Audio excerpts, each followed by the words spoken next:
Naaawa ako sa ating Pangulo, ano? Sa mga ipinapakita niya ngayon na ginagawa niyang tamang hinala sa kapaligiran niya. Nakita niyo naman at mismong pati ako ay paratangan ba naman niya na ako ay isang professional liar. Lamang siya nagbibintang, 'di ba? Ito siguro marahil ay epekto ng ng di umano ay kanyang paggamit ng illegal na droga. Kasi talagang tama yung rekomendasyon ng taong bayan na dapat ay sumailalim na siya doon sa hair follicle drug testing. Ito nga mga kababayan, bago natin ituloy ang video na ito, kung bago ka lang sa aking YouTube channel baka pwede makahingi ng like at subscribe at click mo na rin ang notification bell para updated ka sa aking nilalabas na bagong video. Salamat po. Nagbigay na ng pahayag ang Pangulo. Gusto mo basahin ko yung transcript or baka narinig mo kanina Sir Jojo? Ang sabi ni Pangulo, basahin ko na lang para at least marinig mo mismo. Tinanong siya anong comment niya kaugnay sa mga pahayag ninyo nitong nakalipas. Sabi niya, mahirap namang bigyan ng importansya yan. You know, this fellow is a professional liar. At parang jukebox, yan yung description niya sa'yo. Kung anong ihulog mo, basta maghulog ka ng pera, kahit anong kantang gusto mo, kakantahin niya. Kaya walang saysay. Tingnan mo na lang ang kanyang record. Okay? Tingnan mo na lang ang kanyang, may kaso siya na false testimony. Yang ganyan. Ilan bang marami siyang history na kung sino-sinong sinasangkot kung saan-saan. Parang yun doon siya. Yun ang hanap buhay yata niya. Kaya professional liar ang tawag ko sa kanya. Ano po ang masasabi niyo dito, Sir Jonathan? Alam niyo, naaawa ako sa ating Pangulo, ano? Sa mga ipinapakita niya ngayon, na ginagawa niyang tamang hinala sa kapaligiran niya. Nakita niyo naman at mismong pati ako ay paratangan ba naman niya na ako ay isang professional liar. Hindi ba naisip ng Pangulong Bongbong Marcos na ako ay nag-imbestiga lang? Investigador lang ako eh. Hindi ako yung nag-akusa sa kanya. Hindi ko inakusahan si Pangulong Bongbong Marcos na gumagamit ng illegal na droga. Ito ay resulta lamang ng aking trabaho noong 2012 kung saan ay nakunan ko ng salaysay yung isang confidential informant. Di ba? Ito yung nilalaman ng mga report o impormasyon na pinagkaloob ng confidential informant. Sa akin naman bilang investigador, ang motivation ko lamang na nung mga panahon na yun ay yung mga litratong ipinakita mula dun sa cellphone at dun sa dalang printed photographs. Nag-match naman eh. Hindi naman ako basta-basta naniniwala sa mga kung wala akong nagiging pruweba. Ngayon, hindi ko mo nakita ko na ganun basta 100% na agad akong makukumbinsi. Kaya ako dumating sa point na pununan ko siya ng salaysay para panumpaan at lagdaan niya. At kasunod nun ay yung pag-prepare ng authority to operate at saka ng pre-ops para ma-determine natin, para ma-verify natin yung veracity ng report kung totoo. Diba? Kaya nga magsasagawa ng casing and surveillance. Ngayon, sa kabilang banda nga, during nung May 7 hearing, inamin nung actress na si Maricel Soriano na sa kanya yung 46C Rizal Tower doon sa Rockwell, Makati. Tumutugma ito doon sa report at doon sa sinasabi ng confidential informant na doon nagsasagawa ng paggamit ng ipinagbabawal na gamot. Nung tinanong nga ako ni Senator Jinggoy kung kilala ko yung may-ari, sabi ko hindi. Kasi nga, subject pa siya ng verification at nung mga panahon na yon hindi na nagkaroon ng verifikasyon. Gawa ng hindi natuloy yung operation. Diba? Kaya nga nagtataka ako dito sa sa ating Pangulo na dumadating siya doon sa point na basta na lamang siya nagbibintang. Diba? Ito siguro marahil ay epekto ng ano no, ng di umano ay kanyang paggamit ng illegal na droga. Kasi ang tao naman kapag ka ito nasa hustong pag-iisip, hindi naman naghihinala yan eh. Hindi nagkakaroon ng ano no, kasi ito kumbaga sa ano, nagkaroon siya ng judgment, misjudgment, kumbaga. 'Di ba? Basta na lamang siyang mag-aakusa na ito ganyan. Ginoong Pangulo, itong mga kaso binabanggit mo, itong mga sinasabi mo na kaso ko, hindi pa napapatunayan sa korte. Sa katunayan, yung mga kasong binato sa akin ay naipanalo ko. At iyan, may record ng korte. Yung nagsasabi nga, nag-aakusa sa akin nun sa Senado, talagang sinasabi hindi dapat pakaliwalaan yung tao na yan. Kasi ang daming kaso. Yun pala, siya pala itong napatunayan na ng korte. Isang convicted, di ba? Convicted criminal. Nagkataon lang, nahalal bilang senador. Pero hindi nangangahulugan na nahalal ka bilang isang politiko, ano ka na, di ba? Sa kanya na rin lang naman galing, na yung mga taong may kaso ay hindi dapat pagkatiwalaan. Di ba? O yun, yung bang isang convicted na kriminal, dapat bang pagkatiwalaan? Ayaw na rin doon sa salita mismo ni Senator Jinggoy Estrada. Di ba? Kaya itong sinasabi ng Pangulo na to, nagpapakita lamang na mukhang talagang tama yung rekomendasyon ng taong bayan na dapat sumailalim na siya doon sa hair follicle drug testing. At ito, hindi naman bago din sa amin itong panawagan ng taong bayan dahil kami mismo ay talagang sinulatan pa namin ang ating Pangulo na dapat pakita niya sa taong bayan na talagang walang traces ng anumang illegal drugs sa kanyang sistema. Pakita niya na siya ay nagbago na. Ipakita niya na siya ay malinis mula doon sa paggamit ng illegal na droga. Balikan lang kita, partner Jojo. Sir Jojo, si Bisdak muna. Bisdak. Okay, Sir Jojo Morales, matindi po yung laban na kinakaharap mo ngayon. In-expect mo ba na mangyayari ito sa iyo ngayon na sinisira yung kredibilidad mo ng mga supporters ni Pangulong Bongbong Marcos, mga vloggers niya, senador, nakakampi, at mismo yung Pangulo kasama ngayon sa pagsira ng inyong kredibilidad? In-expect mo ba to, sir? Alam nyo, hindi sa hinagap, hindi, dahil nga ako ay nag-imbestiga lang. Hindi naman ako nag-akusa sa kanya. Kumbaga, parte lamang ito ng trabaho. Kaya lang, nagtataka ako, talagang yung pagsisikap nila na ako'y manahimik, kagaya nung, yung ginawa nung kanilang inutusan na para iparating sa akin yung mensahe.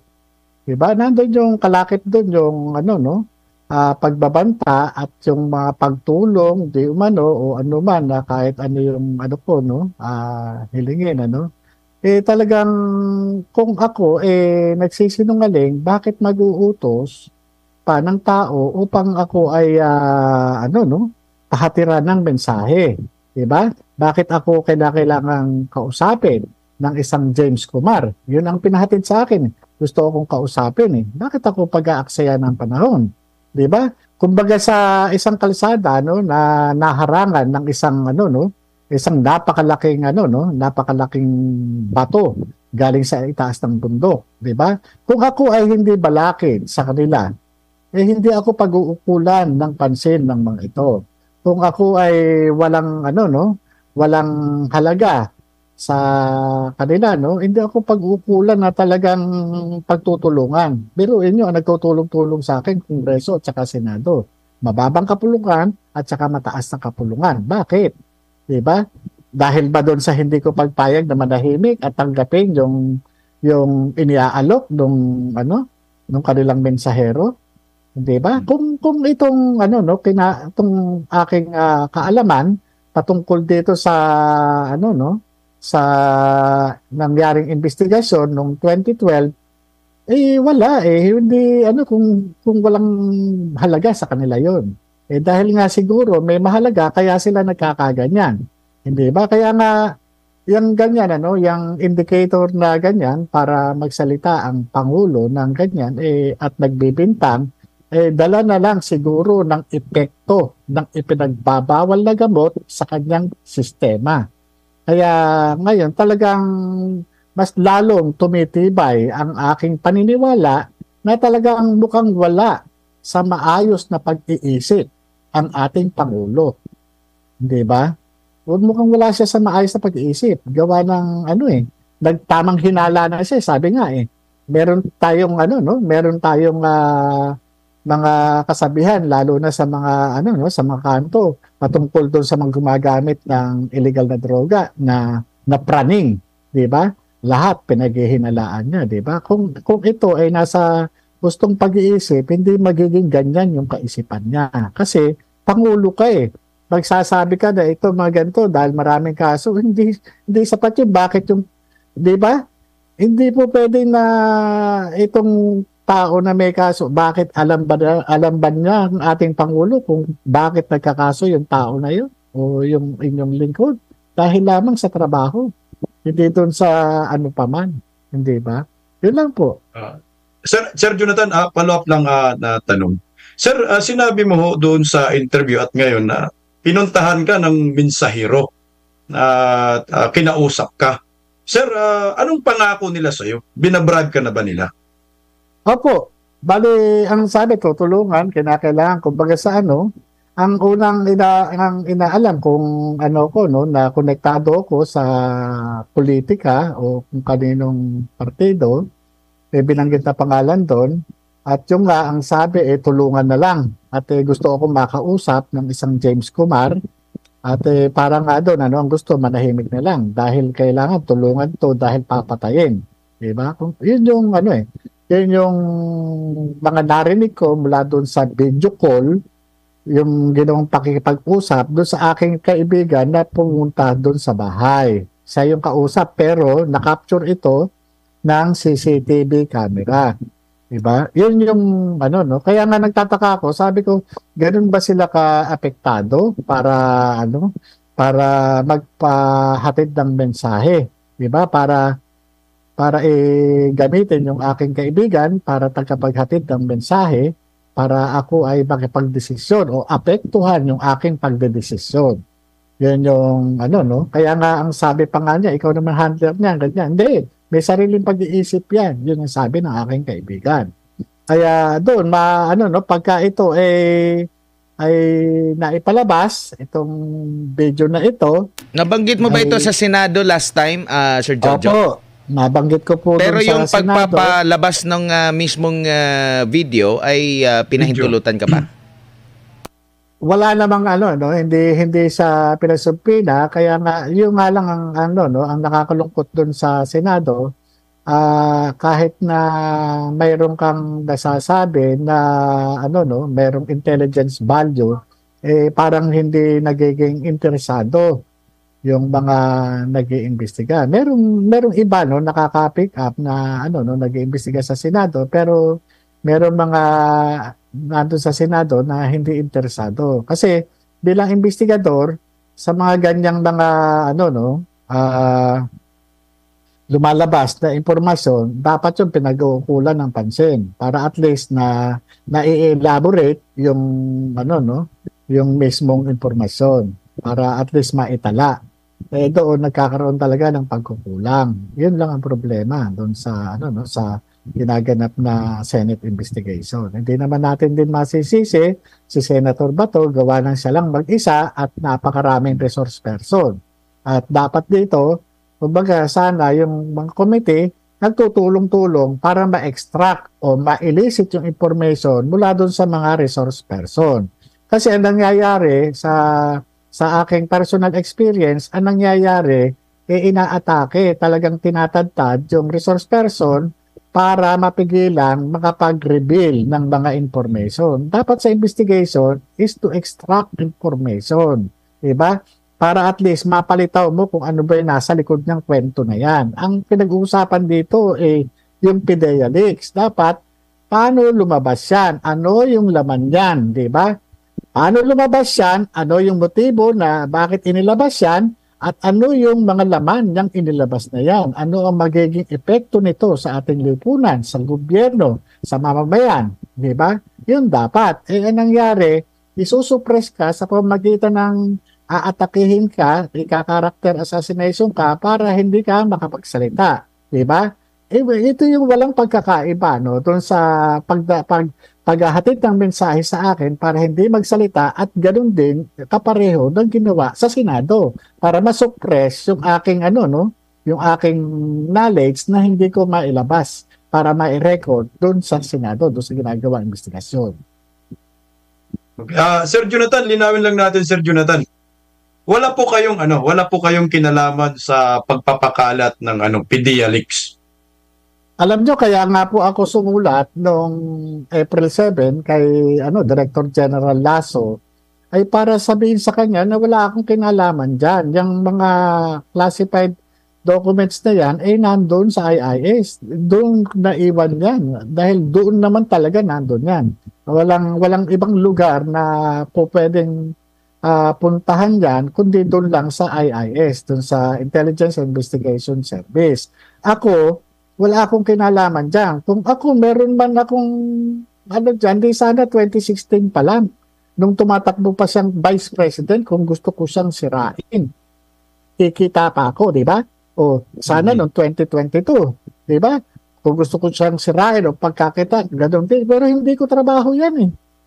Ang trabaho ko lang mag-imbestiga. Gumagawa lang ako ng tungkulin ko. Yun lang. Kakakaso pa nga ako eh, dahil sa pagtatrabaho.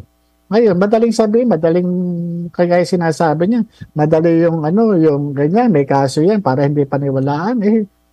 Mahirap naman yung ganun, di ba? Ibig sabihin, di ba? May mga mahal sa buhay nga siya na nakasuhan at di ba? Napatunayan din na yung ba hindi dapat pagkatiwalaan. Opo, Sir Jojo, bago lang tayo kasi susunod na ang panayam namin kay Attorney Trixie Angeles din. Pero ito yung pahabol ko lang din ng mga tanong. Kayo po ay may kinakaharap na mga reklamo. Ang tanong ko lang po, convicted po ba kayo? Hindi po. Wala po akong criminal conviction. Wala po. Meron ako mga kinakaharap na kaso. At yung pinakahuli na pinail ng na kaso na yung pa yung isang dinidinig. Pero isa na pinail ng PDEA, acquitted po ako doon sa 2 kaso. So kumbaga lagi nilang ginagamit ito laban sa iyo na ikay na-dismiss, pangit daw yung record mo, meron kang kinakaharap na reklamo. So kumbaga, naisip mo rin ba, so kung ganito na lang ang magiging batayan na pagiging guilty, yung nag-akusa din sa'yo, meron ding kaso, meron ding conviction, doon din sa kamera, meron ding nag-ano sa'yo meron ding nag-akusa sa'yo. So kung yun ang pagbabatayan, lahat na lang ng kakasuhan, di ba may mga kaso din yung mga nagsasabi sa inyo, di guilty din sila. Kaya nga po Alam niyo yung nagsabi sa akin, Ryan, si Pangulong Bongbong Marcos, hindi ba't nakasuhan din siya? Diba? Yung nag-aakusa sa akin sa Senado, hindi ba't nakasuhan din at napatunayan ng hukuman na nagkasala sa kasong bribery. Di ba? So, yung sinasabi nila na ang isang katulad ko hindi dapat paniwalaan, dapat magsalamin sila.